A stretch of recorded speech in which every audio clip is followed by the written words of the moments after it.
What's happening, everybody? Today we are on a mission. We are on a mission to link up with Charlie Rocket, the one and the only. If you have not heard his story yet, stay tuned because it's going to be fire. All the way up here? Dude, of course. My hands are doing this. Dude, it's all good. And you can see clear. There's no cracks to see through. Exactly, and that subconscious positive quantum energy. What else? What's in my life that's blocking my blessings? What's broken in my life that's blocking some energy because that's negative, bad quantum? What's happening, everybody? Today we have an incredibly special guest. We have the man, the myth, the legend, Charlie Rocket. And if you don't know who Charlie Rocket is, believe me, by the end of this podcast you will. If you are not following Charlie Rocket on his journey on Instagram and YouTube and Facebook and everywhere else, believe me, by the end of this interview, you will. Charlie, thanks for having us at your house, brother. Andy, what's up, man? This is 11 months and 14 days in the making because I think I was first introduced to you like top of January. Mm-hmm. Top of January, so it's great to be here, man. Well, and you, my friend, have accomplished a lot since the top of January. It's been a wild ride. Yeah.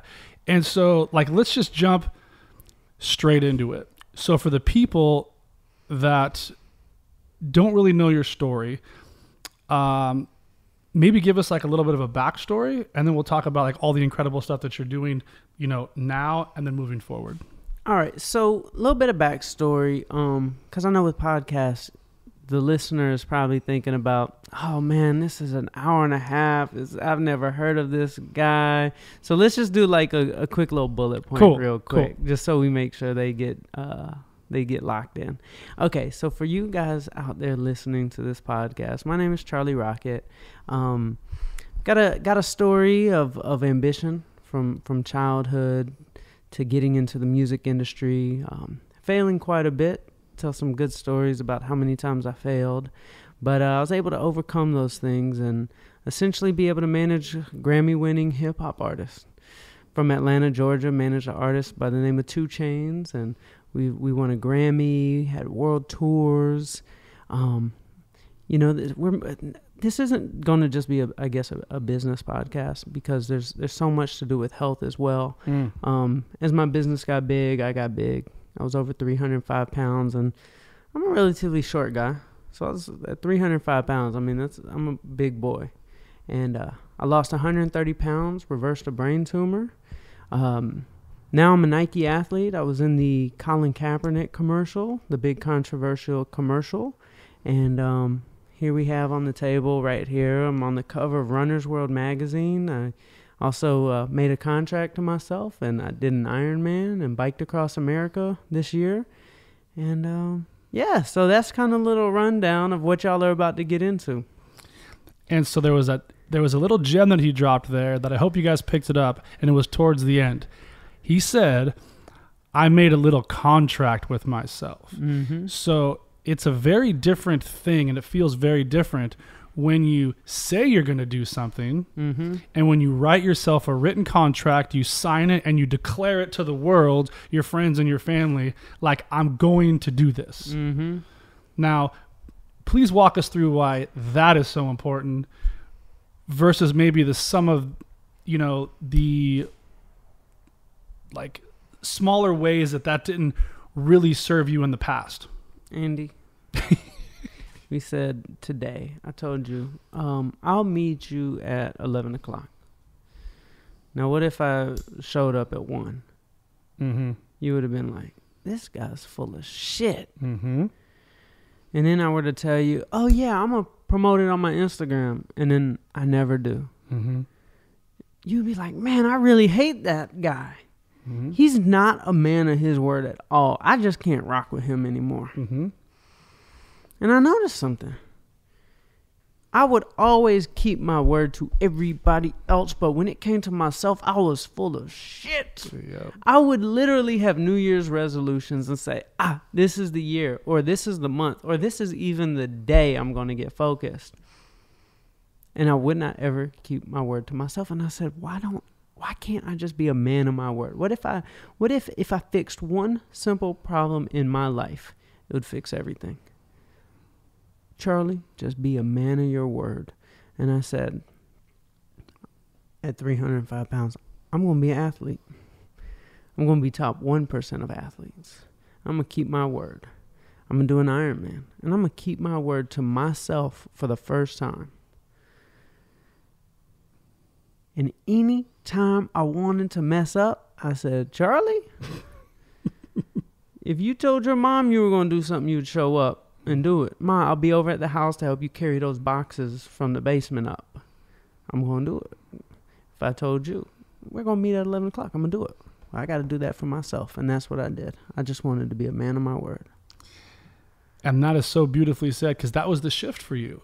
And you were so good at helping others. You were so good at putting everybody else before you. You were so good at all this other stuff. But your Achilles heel literally was you couldn't keep your word to yourself. And you knew deep down, like your true self that's deep inside of you was like, dude, if you would just keep your word to yourself, you would be a happier person. But you had to get to a point of pain like we all do. We have to get to a point where it's like enough is enough.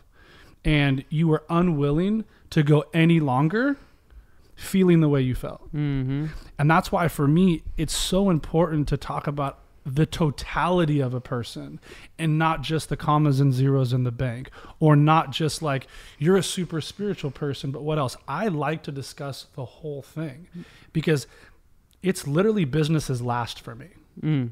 Like the first thing I think about in the morning, as soon as my brain fires, I go into a 10-minute meditation to create space. And then I sit in gratitude for 5 minutes and just whatever I'm grateful for drops in. And then I work out. And then my little monkeys wake up, my beautiful little boys, 3 and 5 years old, and we have this special time in the morning. And then I make them breakfast and we have healthy food. And like, then my brain turns on for work, you know? So I have all my priorities in straight. But that was not always the case. I always put everybody else first. Very similar to you, my friend. I was the yes man, which was why I was so successful in business, because I could do all this stuff at this crazy high level because I never said no. And then I figured out a way to get it done, very similar to you. But then you find yourself all alone one day and you're like, I am so fucking unhappy and so like miserable with where I let myself get. You know what's interesting about this? Me and you are sitting here saying, we put business first and we were successful, but our health wasn't there. And we weren't happy. But I can just imagine there being somebody who's listening to this podcast and is like, man, give me the money. I can't wait to be unhealthy if I've got some money. That's right. Because when somebody doesn't have money, now this is a personal beef I have with advice I've given and advice other people give. And I don't think we sit at different seats at the table enough and explain things from different perspectives. I've said before, and I take it back, money doesn't buy happiness. When I became, a millionaire, and yet I was sick and dying, I said, this money means nothing to me. Money is nothing without my health. Money means nothing if I'm not alive. And that speaks to somebody who has money. But when you're speaking to somebody who doesn't have a penny and doesn't know how to pay the light bills, they don't hear a word you're saying because nothing else matters if you're struggling and you want to chase your dream. Most of the people in this country aren't wealthy. So I would like to explain to everybody my perspective on it, that I've been in the position where I didn't have money and I'll do anything to get it. And that's why I put business first for a period of my life. And then I got to the money and my health suffered. And then I had to put my health first. Now, luckily, I didn't die before, it was too late. But for anybody listening out there, I don't want to tell you that money doesn't matter and that you should only focus on your health. Money does matter, because if you ain't got it, it's the only thing you could think about. So I just wanted to say that before we moved on. Well, it's true. And it's a big point. And there's a lot of people out there saying, it's literally not about the money. I get it. But when you have a family or you're trying to build some stuff, I'm sorry, it's about like you have to put money, in a very specific order, like to be successful. And for me, it's like we were talking about, I'm off camera a little bit. I went all in on business and got really, really, like deeply, deeply unhealthy, spiritually, mentally, physically. But I had all this money. And so I learned how to make money. That's great. But what I didn't know is how to balance the whole thing out and what was the most important thing for me.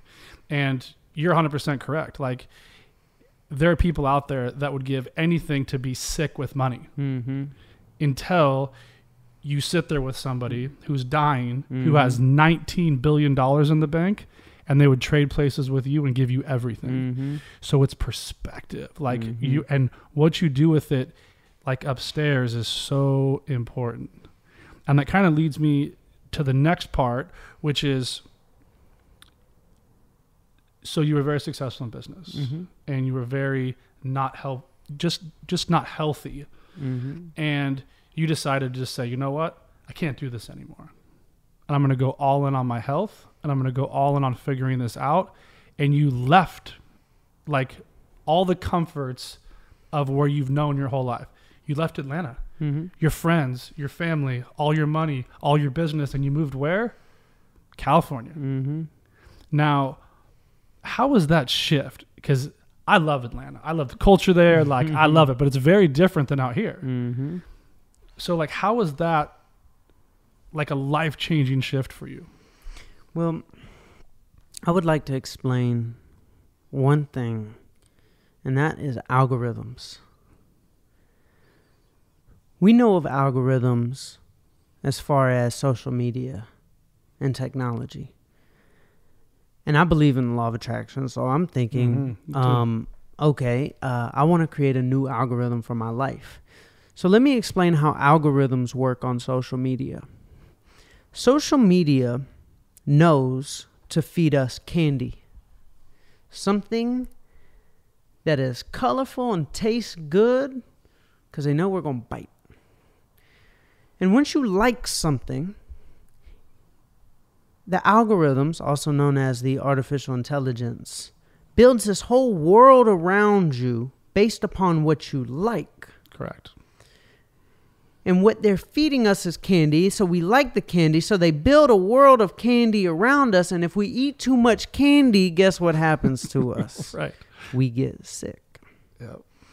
So if that's how social media works, I said, is that how it works in my real life as well? Here I am eating things that make me sick, around people that make me sick. I like something in real life, and the algorithm of life attracted all the things just like it around me. So now I have this entire world around me that's making me sick. It was my business lifestyle, my business relationships, my food lifestyle. What I was surrounded by was this algorithm created in my life. And if you want to change the algorithm on Instagram, you have to get rid of everything. You have to basically delete your page, start over, and then like something new, like something regenerative, like something positive. And then the artificial intelligence now knows to only feed you those positive things. So the next thing you notice on your Discover page, instead of big tits, you're getting food. Or you're getting Gary Vaynerchuk or Tony Robbins or Andy. Right. Because that's what you've told the machines that you like. And that you want. And what you want. And then in real life, if we need to create a new algorithm, I said, well, I need to do the same exact thing. I've got to get rid of everything. I've got to start my page over from scratch, and I've got to tell the law of attraction, give me something new. So I'm going to like something new. I got rid of meat. I got rid of dairy. I got rid of television. I got rid of Instagram. I got rid of my city. I got rid of my business. I moved to California, where I said, what is the healthiest place in the world? And I picked Santa Monica, California. I was going to say Santa Monica's pretty close. Because as an extremely obese man, being in Santa Monica, you feel like an alien. Like there's not one unhealthy person walking those streets of Santa Monica. I said, that's where I need to go.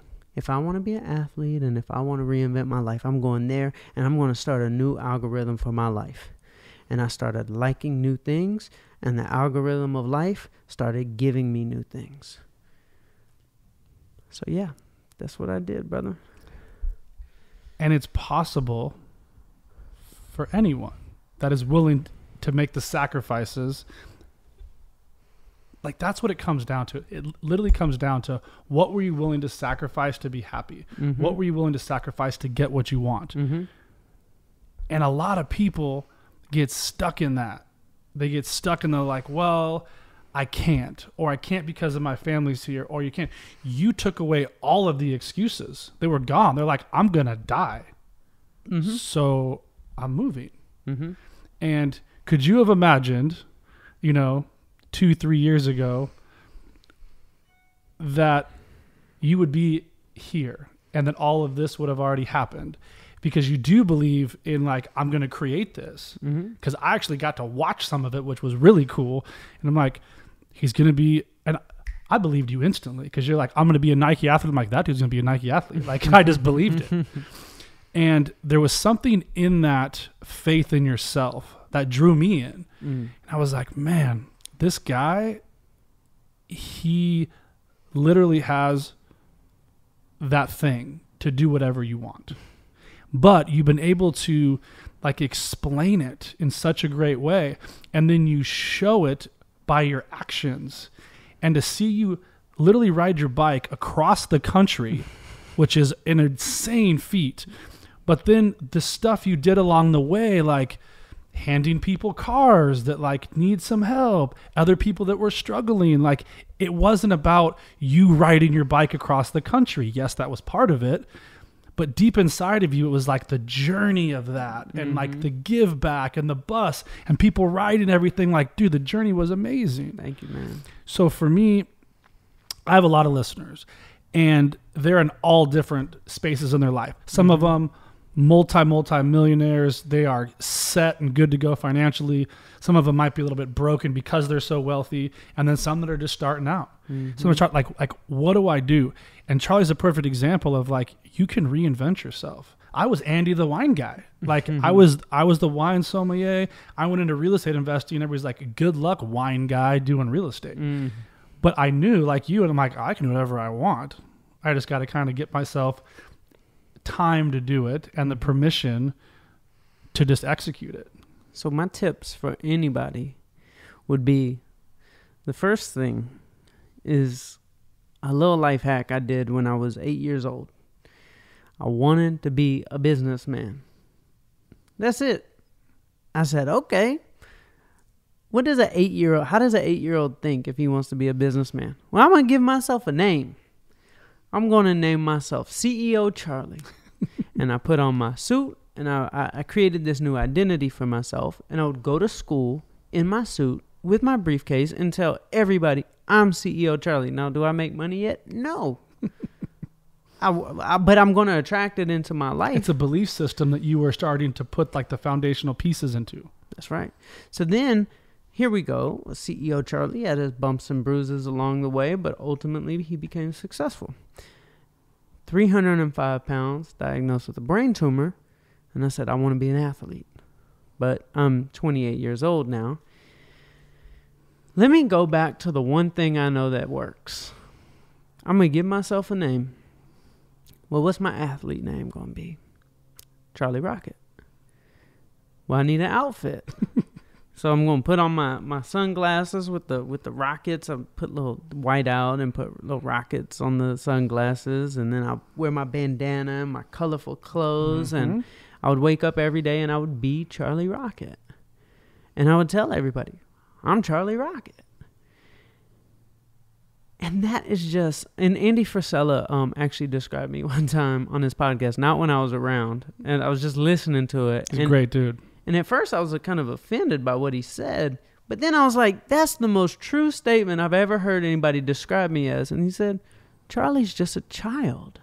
He thinks like a child. Like, yeah, let's go bike across America. Or, yeah, I want to be a Nike athlete. And yeah, like I actually have been able to strip away the measuring stick of life to where as we get older, we start using the word realistic, and we get rid of the word imagination. When we were kids, like, we'd sit on the ground, and I'll take this like monkey right here, this little monkey astronaut, and I would like create this whole world in my head. And then as we get older, we stop seeing that world. That's right. And we start seeing what it really is. And I wanted to go back to imagining things. And I always just tell myself, oh, it's going to be easy. Scott gets my best friend Scott, who biked across America with me, he gets upset with me because I'm like, oh, yeah, let's bike across America. He's like, oh, my God, my wife's going to kill me. And then it like beat us up, and it was difficult to do. And, you know, as that pain wore off, a few months later, I said, Scott, I think I want to bike across America. Like, I literally forget about how hard it was, and I only think about the good things, and I'm just, oh, let's do this next. And he's like, no. But it's just that child in me. I just always think everything will be easy. And that's what actually gets me to show up. So if somebody's listening, just stop saying the word hard. Because if you think something's going to be hard, a lot of times when we're about to go into a diet or go into a business, we say, okay, well, we got to get ready to grind because this is going to be hard, and I got to stay focused. Well, if you're telling yourself something's going to be hard, that's what the universe is going to give you. Oh, my goodness. And also, none of us want to do things that's hard. Let's just be honest. Say we're in 100%. High school, and algebra class is hard, where English class is easy. Guess which one we want to go to? The one that's easy. So I go into something saying, oh, this is going to be easy, and that's what actually gets me to show up. Like when I did the Ironman, for example, I read this like manual, and it was so complicated. And it was like, run this many laps at this heart rate, and then bike at this and this. And I'm just like, this is way too much to keep up with. I looked down at the bottom of it, and I was just like, okay, how many hours per week does an Ironman train? 14 hours a week? Cool. Oh, that's easy. 2 hours a day. When I was 8 years old, running around the park for 2 hours a day, that was easy. Or swimming at the pool for a couple hours on the weekend, that was easy. Or riding my bike with my friends, that's easy. So I said, I'm going to train for this Ironman like an 8-year-old. I'm going to go out and play for a couple hours a day, because when I was 8, it was easy to do that. So why does it have to be hard today? And when I did the Ironman in New Zealand, me and Scott were the only ones wearing regular clothes. We weren't wearing like the biker outfits with the spandex. We were wearing cargo I used to do them. I know. I get it. And we were smiling and laughing the whole way. I saw the journey, which was really cool for me, because you guys were smiling when you were coming across the finish line. Most people trying to figure out how not to die. Yeah. I mean, we came in second to last place. But if you were to ask me today, it was easy.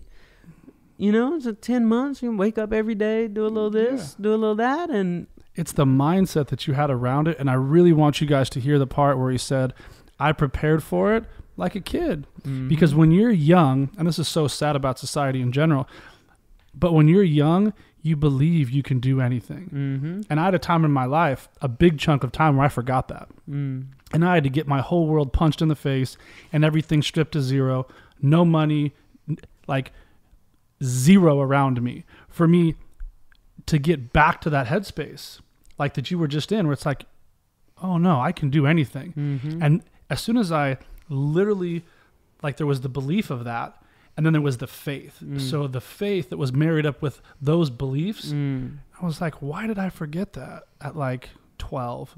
Well, because I had to grow up really fast. You know, it's like my parents got divorced, like all these stories, right? But the truth of the matter is like, I forgot that I don't have to be this old, you know, dude who's responsible all the time.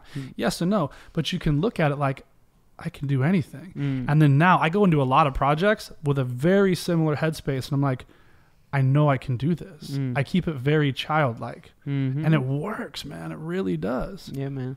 It doesn't have to be that ridiculously complicated. And a big reason why, this is just my opinion, that we like to complicate things is so when they don't work, there's that reason or there's that out where I was like, see, it was too hard. But kids don't even, that doesn't even go in. You're like, oh, I'm just going to do it for 2 hours a day, and then I'm going to show up in New Zealand and I'm going to crush Ironman. I'm going to have fun. Yeah, man. So I just love that story. I love the journey. I would love to hear like a little bit about when you decided, like, I'm going to become a Nike athlete and I'm going to get Nike's attention. You weren't like, I'm going to do some stuff on Instagram and maybe, you know, see what happens. Like, dude, you went for it. I was thinking like a child. I remember I called my best friend Scott on the phone. It's like, Scott, I'm going to be a Nike athlete. He said, I think you can do it. He said, but how are you going to do it? I said, okay, I really believe in the law of attraction. And if I want to attract something into my life, I have to dress up as it. Mm-hmm. Just like I did when I was CEO Charlie, or just as I did as Charlie Rocket. Well, how do you dress up as a Nike athlete? Nike athletes have commercials. Mm-hmm. That's how I'm going to dress up as a Nike athlete. I'm going to make a commercial. So I was looking for a camera guy in LA, and everybody thought I was crazy. I have a notebook called the Quantum Possibilities Notebook. And I would meet with camera guys, and they said, oh no, like, we'll charge you this, or they're either editors or videographers. I needed somebody who was both, and I needed somebody who could, like, engineer and color correct. And I'm calling my friends who work at studios here, and they're just like, yeah, what you're looking for, this isn't Atlanta, Charlie. Like, what you're looking for is going to be really expensive. I'm like, this is my budget. This is all I've got. And I was meeting with people, and I was getting frustrated. Right. So one day, I pulled out my notebook. It's actually right over there. Let me grab it. Yeah, for sure. Let me grab it. I want to see it. Let me find the one. Nope, not that one. All right. Here we go. Dude, and there is a whole lot of these notebooks that you guys cannot see off camera that... Pull it up on YouTube. Yeah, exactly. Put up on YouTube. Oh, yeah, because there was these like post-its you did about that. That's right. Mm-hmm. So, all right, let me find the page. I have the actual page, and I have multiple pages. Even the Nike stuff is in this notebook. Dude, so if you're listening to this, fast forward to timestamp something on YouTube. Andy's about to tell you the timestamp. Yeah, fast forward to 2640. 2640 on YouTube. Okay, so here's a page right here. I will work with Nike. Yep. I will not stress about money. I will get to 100,000 followers on Instagram. Let me see. I have a page. Now, y'all bear with me. Nike will want to work with me. Okay? Nike, let's go. I'm going to find this page for you guys. And what's crazy is it's always at the top of his list. Like, you guys can't see this, but it's at the top. It's not like you know, all the way deep into this note. It was right in the forefront of his mind, this whole entire process. And here's what I really want you guys to hear why he's trying to find it is he didn't just, you know, like say, hey, you know what? Like, okay, so like this is what I'm going to do. And it's going to be this really cool thought that I have in the car. And then I'm going to think about it. And then I'm going to hold my breath in hopes it happens. He puts it down on paper, which leaves your mind, leaves your brain, goes through the pen, puts it onto paper. Therefore, it becomes part of reality. So it's so powerful to do this stuff called freeform writing. And it's powerful to declare what you're going to do. And it's a big part of the way that I love to live my life is it's collapsed into 90-day chunks. Everything I do is collapsed in 90-day chunks and challenges because it's so important. But you guys can't see this, but this man has got notebook after notebook after notebook. It's not this notebook. Okay, so it's not in this notebook. But the good thing is I know what I said. So I wrote down in my notebook, and I'll pull it up, and I'll send y'all a picture of it. The good thing is, it's not that one either. That's the current notebook. I have so many notebooks dating all the way back to when I was 11 years old. That's awesome. So I got frustrated that I couldn't find a cameraman. And I wrote down, today is the day. And I don't know why I worded it this way, but this is quote unquote. Today is the day I searched and found my videographer. It's done. It will be easy. That's what I said. And I'm living with 4 roommates at the time because I had just left my business and I was conserving money. And I was sitting there on the couch, sitting in front of the fireplace where I write my quantum possibilities every morning, and 2 hours went by. I'm sitting on the couch. I just got done writing this, and this guy walks through the front door of my living room. He's hanging out with my roommate. My roommate has never hung out with a videographer a day in his life. He randomly got a phone call that day saying, can we like shoot something in the house? And this videographer walks in with a camera. And I look at him and I said, you're a videographer? He said, yeah. I said, can I see some of your stuff? He said, sure. And I said, what's your situation? He's like, well, don't really like know how to pay the bills. Like I'm just kind of freelancing here and there. And I'm looking at his stuff. I'm like, he's really good. And he said, yeah, I used to be in a band and, just kind of, tough times. I said, I want to hire you. And he was grateful for the little bit of money that I had because he was struggling. And I said, I want to make a Nike commercial. Yep. He said, what? He said, this is crazy. He said, just a week ago, he met with his friends. They all are like filmmakers. And he said, and he's 36 years old. He's like, why are all these kids running around able to film all the cool Nike commercials and we're not able to? No way. That's what he met with his friends a week before he met me. And here I am wanting to film a fan-made Nike commercial. We came up with the idea where we'd get this PVC pipe that was connected to me and him. And I love this part too. It was a huge part of like the reason why I was like, this dude's genius. I'm following him more. So the PVC pipe would keep the camera the same exact distance from my legs for every single shot. Yeah. So picture the camera behind me looking at my calf muscles. As I'm running, you don't see the PVC pipe because it's above the camera. And I'm running and my cameraman is on rollerblades. Yep. So I'm pulling him, but the camera's staying in the same spot. So the background... So I'm running in Malibu or I'm running in downtown LA. The background changes, but my legs are in the same spot. And we made this song that had the beat to my feet rhythm and my breathing rhythm. Just like a Nike commercial. Just like a Nike commercial. And we filmed it. We put it out. It was an inspirational story called My Story Isn't Over Yet. And within 3 days, it got 1 million views. And Nike called me and said, we don't know who you are, but you have our campus in a frenzy. They flew me to Beaverton, Oregon, and they gave me a presentation about about how I inspired them to change the direction of their company. Dude.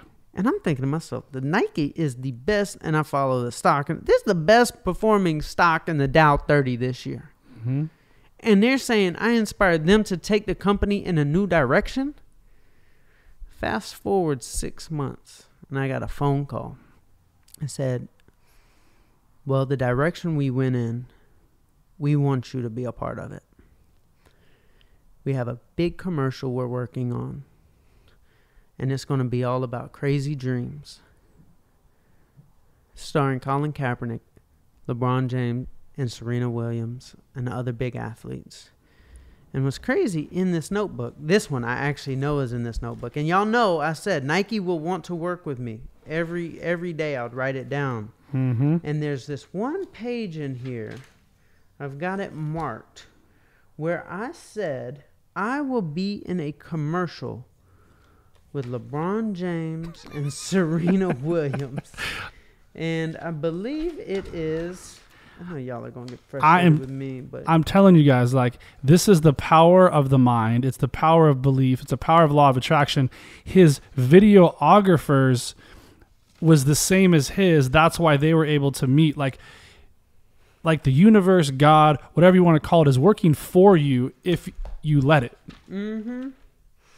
Well, I'm just having trouble. Y'all are going to be like, he's full of shit. Oh, no, I can see all the notes in this book. Page. That's you have like 75 notebooks, so I get it. But yeah, so it's in here. I'm 0 for 2 on finding the page. They're going to be like, he's so full of shit. Anyways, I would write in here, I'm going to be in a commercial with LeBron and Serena. And when they called me and told me that I was blown away.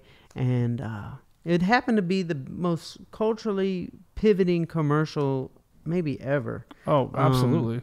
like the Apple commercial was huge, the Think Different, but it wasn't about a current event. It wasn't about something that was going on in culture. And this one was. I mean, they took a stance against the president, and all views aside, all political views aside, it was really about crazy dreams. And what's amazing is I made a fan-made Nike commercial a month before that commercial came out, and I titled it Dream Crazy.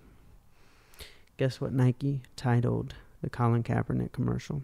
I forget. Dream Crazy. No way, man. Pull it up on YouTube. There's only 2 Dream Crazy commercials that exist in the world. Yours and Nike's. Yep. Man, like, I have been following this man's journey for a lot of reasons, but it's just the power of pure intention. Like when you have a pure intention and your intention is pure all the way to your core, and it's not about money and it's not about whatever, it's just about you and what you believe in. I firmly believe in, like, it's just gonna happen. That's right. Right? Like, it's just going to happen. It's that algorithm. What are we liking is right. What the world will build around us. Just like Instagram, if we like something, they're going to build it around us. It's that simple. There's algorithms of social media, artificial intelligence. Absolutely. But there's artificial intelligence going on in the real world with physics. All day long. And what's fascinating to me is, like, you believed in yourself over and over and over again because you've had these huge successes. But let's maybe circle back with some of the failures, but you still kept going. And there was a post that you posted months back, and I almost never share anybody's anything on my page ever. And I screenshot it. It was like, hold on. Did you find it? So check this out. Here we go. All right, quantum possibilities. I will dominate NBA All-Star Weekend. This is maybe the most random thing you would ever see somebody write in their notebook. Right. Well, guess what happened when I got finished with my bike across America? I was in New York, and I was invited to the NBA offices in Secaucus, New Jersey, and they asked me to play in the Celebrity All-Star game. Now, I wrote this maybe 6 months before. Look at this. This tells you when I wrote this. I am going to dominate my Ironman training. My Ironman was in March. Yeah. Nike asked me to be in the Celebrity All-Star game in August. That just tells you. Dude, these books are magic. They're magic. And the pen is the magic wand. I always say that. This is your magic wand. And do you know what the you probably know it. What the origin of the word abracadabra means? No, but I'm fascinated now. So the origin doesn't come from like magic, but it is magic. It's not like, oh, something will appear. Abracadabra's origin comes from as I speak, I create. And that is one thing that I make sure I always do. If there's something I want to do, I tell everybody. And like, I'm going to tell everybody on the microphone right here something I want to do. And if I'm an antenna for attracting things in my life, like I'm one. But if 5,000 people or 10,000 people or 20,000 people hear me say it and they want it for me, now I've got 20,000 antennas sending it out there into my algorithm. And I want to speak 200 times next year. I want to be in front of 10,000 people a week telling stories and impacting their lives. I feel that's my gift. I want to go teach people my way of life, and I want to be in front of them. And if you're listening to this, my goal, just like how I said I want to be in Nike commercials, I want to be in front of 10,000 people a week. Just like I did with 2 Chainz when I first started managing them. Yep. I had a goal. I wanted him to do 200 shows in a year so we can get our name out there, so we can get his music heard. And I write it down, and I'm going to show up, and I'm going to tell myself it's going to be easy, and I'm going to believe bigger because I believe in this algorithm. I believe in this law of attraction that it can come true, and it will be easy for it to come true as long as I show up and believe in it every day. That's beautiful, man. Absolutely beautiful. Thank you, man. And it's important, there's a whole entire process, Mm-hmm. and you close it with, it's going to be easy. It's going to be And easy. for me, it's similar. It's like, this is going to be filled with ease and grace for me. Like it's those little pieces that something people forget. Like some people will actually pray for strength, and then you'll be put in a situation where you need to be strong because you forgot the ease and grace part. That's right. That's right, man. But this whole entire thing, philosophy, belief system around the law of attraction is just real. It's happened so many times in my life, and you're a living example of it as well. And what I was kind of circling back with Alec a little bit earlier was you have to get comfortable with the failures. You have to get comfortable with this thing that I love to use called course correcting, where like something happens, you don't have to stop. You course correct and you keep moving. And you've done it over and over in your career, like in your body, in your spiritual path. This is my life hack for failure is I'm a delusional optimist. You and me both, brother. I have been on many Titanics in my day. And how I look at it is, oh, the ship's sinking? Well, look at that lifeboat right there. I'm going to be just as dry on that lifeboat as I was on the Titanic. Oh, so we're good. Put me on the lifeboat. It's going to be the same thing. I'm dry here. I'm dry there. I'm fine. Now, I don't want the Titanic to sink. But if it sinks, I'm looking for that one little thing that can be a winning streak. That's right. I tell myself, and I do the stupidest things to find winning streaks in my life. Whatever works, man. I was at Starbucks this morning, and I ordered my double shot of espresso on ice with a splash of almond milk. And the guy says, it's $2.67. I said, all that happiness for only $2? Man, this is amazing. I'm on a winning streak. And he laughs at me because I say it every day. But then I catch the green light and I'm like, oh, I'm on a winning streak. Because if you're looking for the win, you'll find it. You'll find it. Yep. So I'm looking for all the wins. And I text my business partner this morning. First thing I text him, bro, we're on a winning streak. We're streaking today. And that's my little life hack for failure. Because even when something's crashing, oh man, we're on a winning streak. I just had we can only think about one thing at a time. That's True. The reality. Our brains are not designed to think about two things at once. Nope. So, and that's the power of gratitude too, because if you're having a hard time or you're depressed, you're feeling like all this anxiety, if you stop for 3 seconds and just say something out loud that you're grateful for, or just to yourself, it physically shifts all the energy in your body. Because like, it's a beautiful point that you just made. You can't think about two things at one time. You can't be depressed and grateful at the same time. It's physically impossible for our brain. So to know those things gives you a lot more power than you think you have. But you can shift it into like the victim mode where you're like, you stay in that for so long, you forget. And sometimes you just need to kind of shake out of it. And what I love what you did with some of your failures is you write out like these books, it's all time stamped. You're like, this date, failure. This thing failed. This year failed. And then I won. So now what? It's that consistent patience to fail at scale. Yeah. But not really give a shit. You're like, I'm going to win still. This is the first quarter, second quarter. And it was a post that you did. And I screenshot. I had more people say like, thank you for sharing that. I'm like, that wasn't mine. That was Charlie's, giving you all the credit for it. Because again, it's perspective. And there's a power in being vulnerable that I've really started to embrace a lot the past like 10 years, basically. The power of being straight up just vulnerable is like, it's literally priceless for me. And I just get to tell my truth over and over again. It's freedom. It's the freest thing there is, man. Yeah, man. There's something that just crossed my mind a second ago. Kind of a little bit off topic. The other day, I was talking to my videographer, Adrian, who we've told in this story, where he kind of came from, like he was struggling a little bit, and now his life is getting good. And we're out there on tour, and he said, man, like, there's this dream girl that I'm crazy about. She just doesn't, respond to me or anything. And he's like, man, I live out in Whittier, California, and I call it shittier. And there's a funny story that like we used to use, and like, sorry to cut you off, but I'm like from Long Beach is very close to Whittier, and we used to say there's nothing shittier than being from Whittier. Nothing.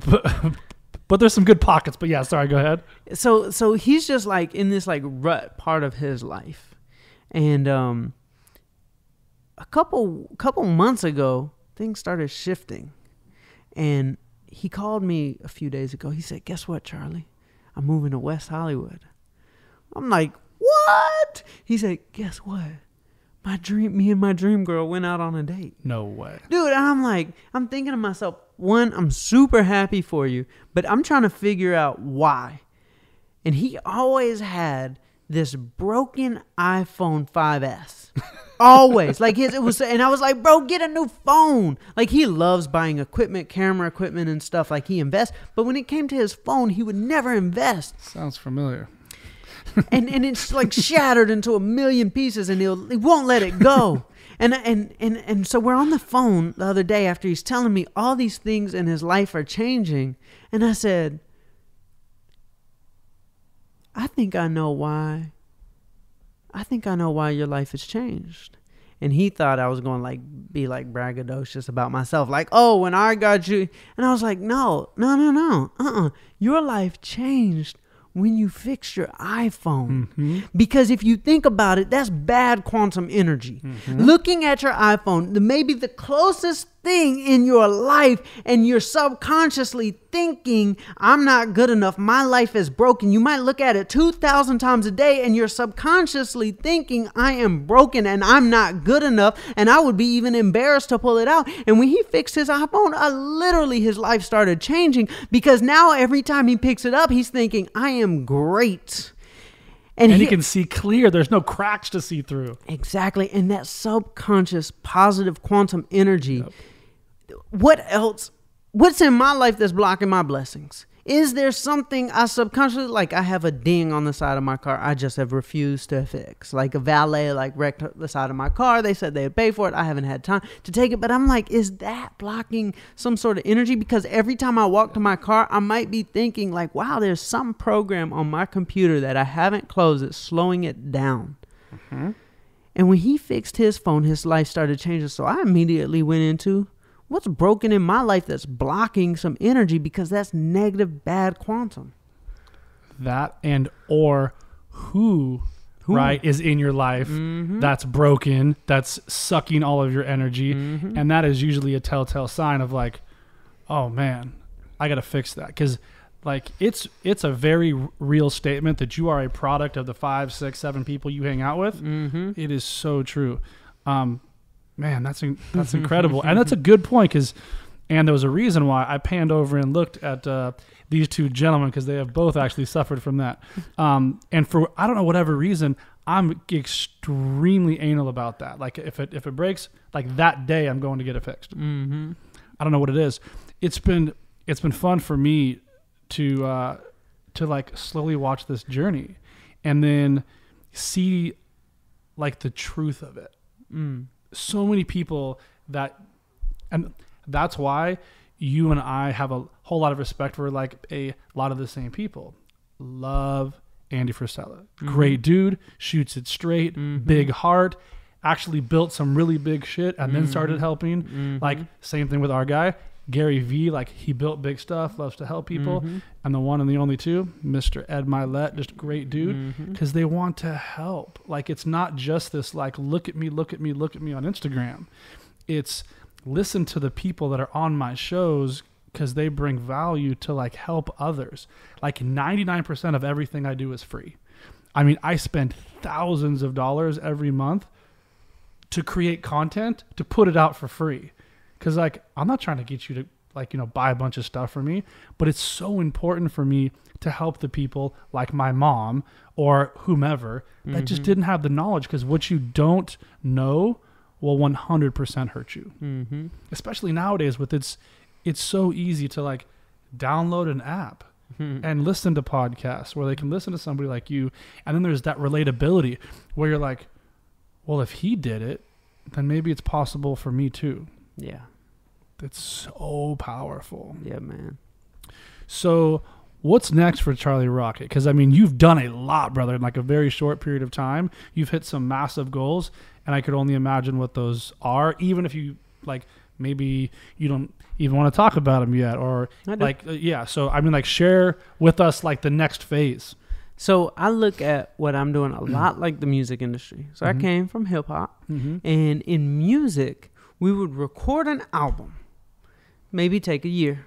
And then the next year, we would tour and go talk and share about everything we created. And that's what I did. Year one, I wanted to go live this amazing life, my dream life of reinventing. Biked across America, did an Ironman, did a marathon, became a Nike athlete. Now I want to go tour and share what I experienced. And then the year after that, I'm going to have another year like this year. I'm going to do some other crazy mission. And create. And then the year after that, I want to go tour. Share. So I want to do it just like music. So we're going into 2019. I'm putting out there that I want to do 200 shows. I want to be in front of people every day, corporations, schools. Speaking, right? Speaking. You're perfect. And I want to go touch the people and share what I learned. And then I want to put out my book, The Life and Death of CEO Charlie. And share through that manner.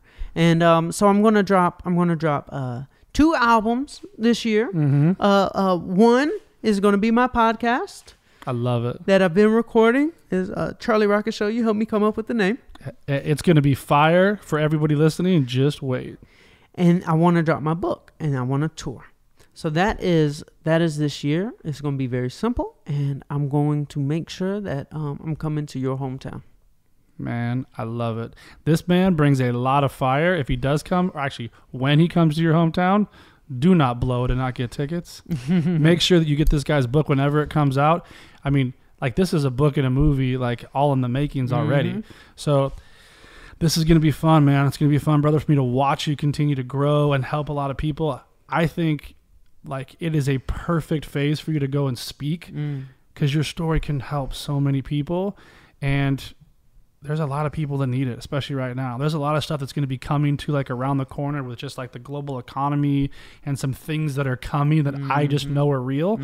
So there's going to need, like, be a massive need for lots of positivity and people that shine a lot of light like you do. So it's been a pleasure, my friend. Where can everybody find you so they can follow you? Because you guys need to follow this journey the same way I have.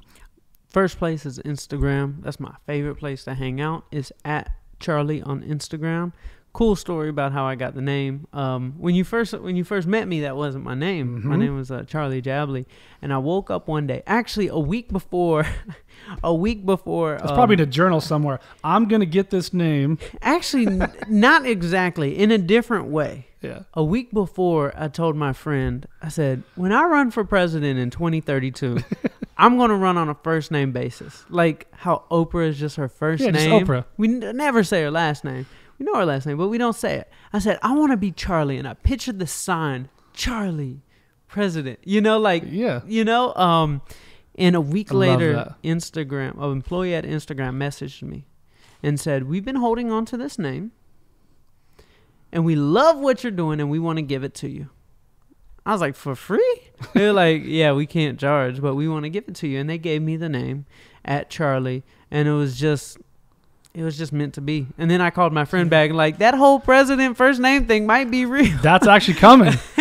It's just starting right now. Dude, that's a great story. Thank you, man. Man, I love that. And it's the work. It's you doing the work every day on yourself. It's doing the work to help others, man. Like, I'm extremely honored to know you, and I'm extremely honored to watch this journey, and it is going to be fun because this is just the tip of the iceberg, brother. Thank you, man. Well, thank you so much for your time. Thank you. My man.